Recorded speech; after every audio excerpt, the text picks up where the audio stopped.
Assalamualaikum warahmatullahi wabarakatuh. Perkenalkan, saya Ria Novika Sari, NIM 203010605, jurusan Tadris Biologi 2B Angkatan 2020, Fakultas Tarbiyah dan Ilmu Keguruan Institut Agama Islam Negeri Batu Sangkar. Baiklah, di sini saya akan membahas tentang Pteridophyta atau tumbuhan paku. Baiklah, di sini saya akan mengulas mengenai ciri-ciri tumbuhan paku, bentuk umum tumbuhan paku, klasifikasi tumbuhan paku, serta reproduksi atau pergiliran turunan tumbuhan paku. Tumbuhan paku atau yang juga dikenal sebagai pakis-pakisan yang masuk pada kelompok tumbuhan berpemulung.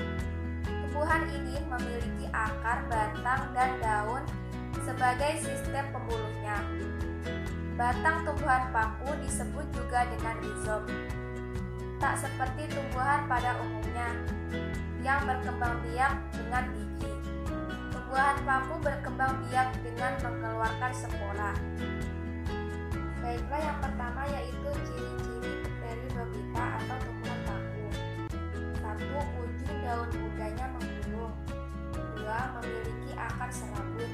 Yang ketiga, sudah memiliki filem dan fulen. Yang keempat, tipe berkas pembuluh konsentris. Yang kelima, mengalami pergiliran keturunan.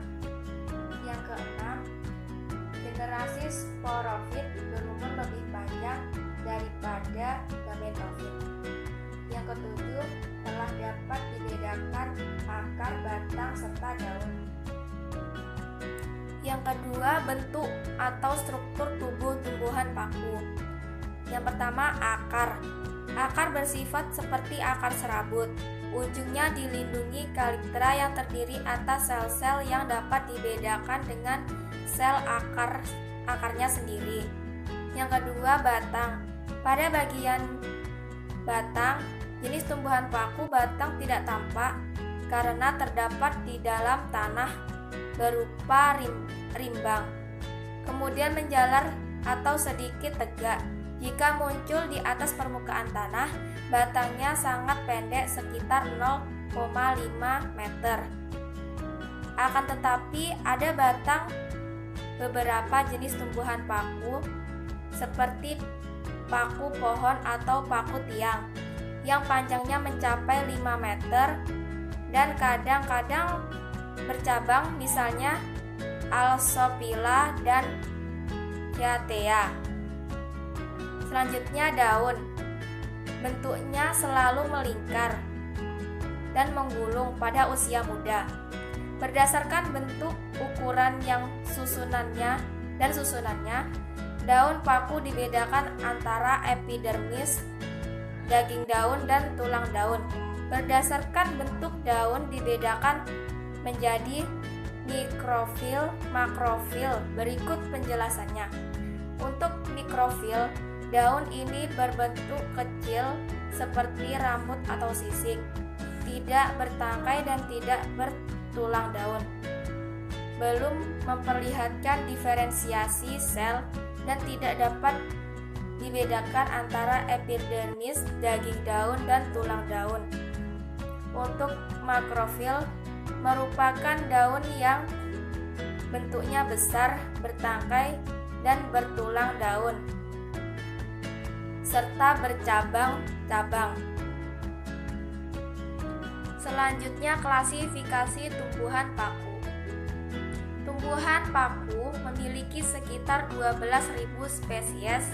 Berbagai jenis spesiesnya mampu tumbuh dan bertahan di berbagai daerah iklim yang berbeda-beda.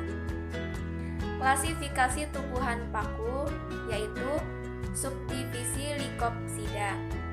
Spesies tumbuhan paku ini merupakan jenis spesies dari tumbuhan paku yang dapat menghasilkan dua bentuk spora, yaitu makrospora dan mikrospora. Berikut ciri dari tumbuhan paku yang termasuk ke dalam spesies subdivisi Lycopsida, yaitu terdiri dari daun sejati, batang, dan akar. Kedua, menempelkan diri pada tanaman lain sebagai media untuk hidup. Yang ketiga, memiliki ukuran daun yang sangat kecil dan berbentuk rapat. Selanjutnya, subdivisi Sphenopsida. Tumbuhan paku yang tergolong ke dalam spesies ini pada umumnya banyak hidup dan dijumpai di daerah beriklim tropis. Tumbuhan paku yang satu ini memiliki ekor yang panjang pada tubuhnya. Ciri dari tanaman paku yang tergolong ke dalam subdivisi Sphenopsida yaitu memiliki batang yang berbentuk tegak. Dua, menghasilkan spora yang berjenis heterospora. Yang ketiga, pada bagian batang mengandung kadar silika yang tinggi. Yang keempat, menyenangi daerah rawa yang lembab. Selanjutnya yaitu subdivisi Pteropsida. Tumbuhan paku yang tergolong ke dalam spesies ini merupakan tumbuhan paku sejati yang sering dijuluki dengan sebutan nama pakis. Jenis tumbuhan yang satu ini mampu hidup dan tumbuh di daerah yang beriklim tropis dan subtropis. Berikut ciri tumbuhan paku yang tergolong ke dalam spesies subdivisi Pteropsida. Yang pertama yaitu memiliki batang yang berbentuk tegak dan tumbuh di atas dan di bawah permukaan tanah. Yang kedua, menghasilkan spora yang berjenis homospora dan isospora. Yang ketiga, spora yang dihasilkan berkumpul di bawah daun. Yang keempat, penyebaran spora untuk berkembang biak penyebaran melalui bantuan angin. Selanjutnya, subdivisi Spilopsida atau paku purba merupakan tumbuhan paku yang sederhana dan memiliki susunan cukup sederhana. Tanaman ini berupa ranting yang cabang-cabang, ada bulu-bulu halus yang menyelimuti, berakar serabut halus atau sering disebut akar semu, berfungsi juga sebagai perekat pada tumbuhan lain. Contohnya tumbuhan paku ini ialah subdivisi Spilopsida. Ini adalah Psilotum nudum. Ciri-ciri Psilopsida paku purba yakni sebagai berikut. Yang pertama, hidup di daerah beriklim tropis dan subtropis. Yang kedua, homospora. Dan yang ketiga, berdaun mikrofil serta batangnya berklorofil. Yang keempat, tak mempunyai daun sejati. Selanjutnya, subdivisi Sphenopsida. Tumbuhan paku yang tergolong ke dalam spesies ini pada umumnya banyak hidup dan dijumpai di daerah beriklim tropis. Tumbuhan paku yang satu ini memiliki ekor yang panjang pada tubuhnya. Ciri dari tanaman paku yang tergolong ke dalam subdivisi Sphenopsida yaitu memiliki batang yang berbentuk tegak. Dua, menghasilkan spora yang berjenis heterospora. Yang ketiga, pada bagian batang mengandung kadar silika yang tinggi. Yang keempat, menyenangi daerah rawa yang lembab. Selanjutnya yaitu subdivisi Pteropsida. Tumbuhan paku yang tergolong ke dalam spesies ini merupakan tumbuhan paku sejati yang sering dijuluki dengan sebutan nama pakis. Jenis tumbuhan yang satu ini mampu hidup dan tumbuh di daerah yang beriklim tropis dan subtropis. Berikut ciri tumbuhan paku yang tergolong ke dalam spesies subdivisi Pteropsida. Yang pertama yaitu memiliki batang yang berbentuk tegak dan tumbuh di atas dan di bawah permukaan tanah. Yang kedua, menghasilkan spora yang berjenis homospora dan isospora. Yang ketiga, spora yang dihasilkan berkumpul di bawah daun. Yang keempat, penyebaran spora untuk berkembang biak, penyebaran melalui bantuan angin. Selanjutnya, subdivisi Spilopsida atau paku purba merupakan tumbuhan paku yang sederhana dan memiliki susunan cukup sederhana.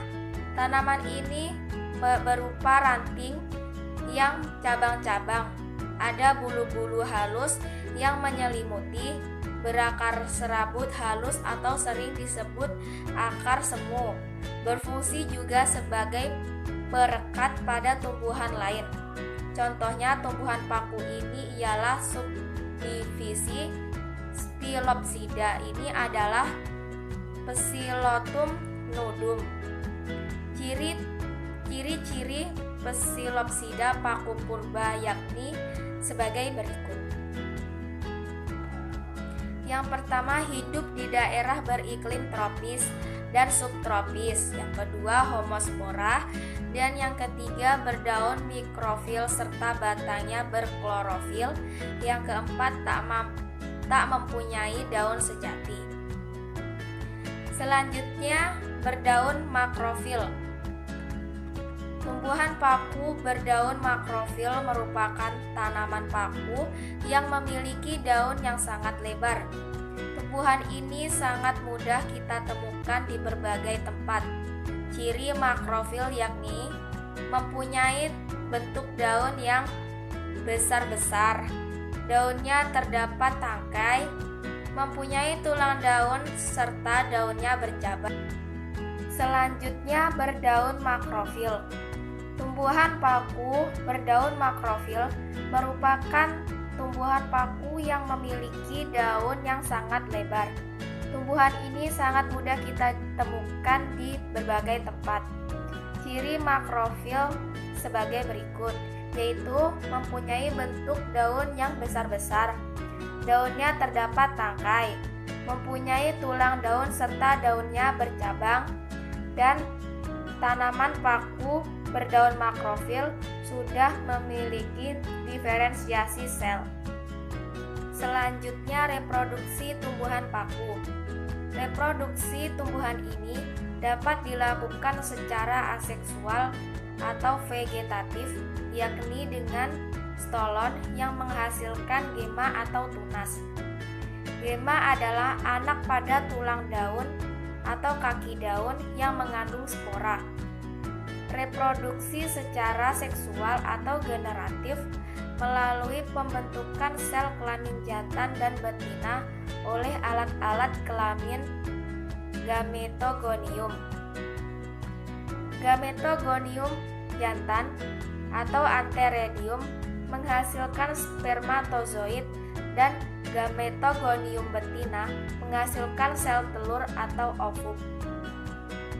Seperti halnya pada tumbuhan lumut, tumbuhan paku mengalami metagenesis pergiliran turunan, yakni metagenesis paku homospora dan metagenesis paku hemospora dan paku peralihan.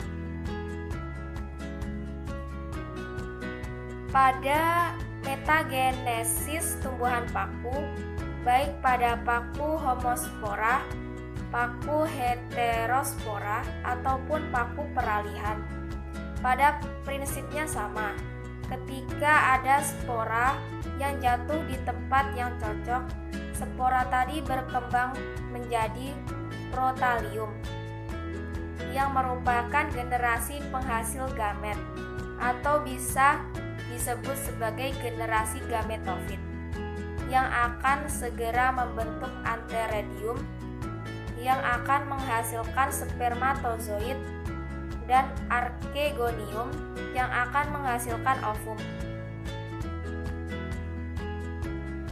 Ketika spermatozoid dan ovum bertemu, akan membentuk zigot yang diploid, yang akan segera berkembang menjadi tumbuhan paku.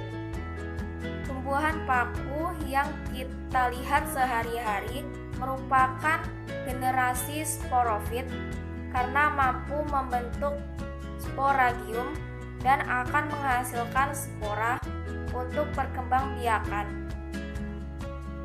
Fase sporofit pada metagenesis tumbuhan paku memiliki sifat lebih dominan daripada fase gametofitnya. Apabila dia mati, daun tumbuhan paku menghasilkan spora. Di sana akan dijumpai organ-organ khusus pembentukan spora. Spora dihasilkan dan dibentuk dalam suatu wadah yang disebut sebagai sporagium. Biasanya sporagium pada tumbuhan paku terkumpul pada permukaan bawah daun.